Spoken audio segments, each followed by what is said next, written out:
Hello everyone! LV Smile is back and welcome back to my YouTube channel. So for today's vlog, today is the day mga day. Nakapag-decide na talaga ako na magpakulot ng buhok. Mixed emotion ako kasi first time ko itong gagawin sa hair ko. So 3 PM pa naman ako naka-schedule at ihahatid din ako ng asawa ko sa salon. Dito din pala nagpagawa yung bestie kong Vietnamese, and yes, very professional at friendly ang mga staff nila dito. By the way guys, na-check na rin nila ang hair ko at nasabi ko na rin sa kanila na all-in package ang kukunin ko, yung may kasamang hair treatment.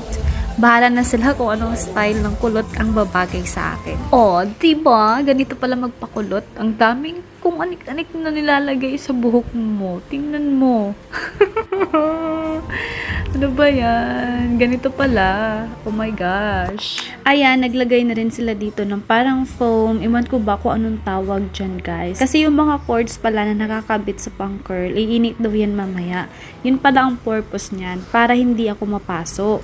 Medyo matagal din kasi yun nakababad. Parang niluluto talaga ang buhok mo, guys. At ayan, nagmikos-mikos na sila dyan. Medyo kakaibang pakiramdam nung nilagay nila at iba talaga yung feeling sa anit dyan. After ilang oras ng pagbababad, ayan, tinanggal na nila isa-isa. At yes, excited na ako dito kasi nakikita ko na unti-unti yung pagka-curl ng hair lalo ko dito, guys. It makes me so excited. Ayan, yung umiikot sa taas ng aking uluhan. Hindi ko alam kung anong machine yan. Parang malaking electric fan yata yan.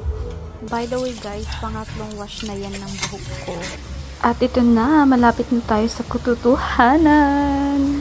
At dalawa na sila na nag-aasikaso sa buhok ko dahil kasi ang haba at medyo makapal talaga siya.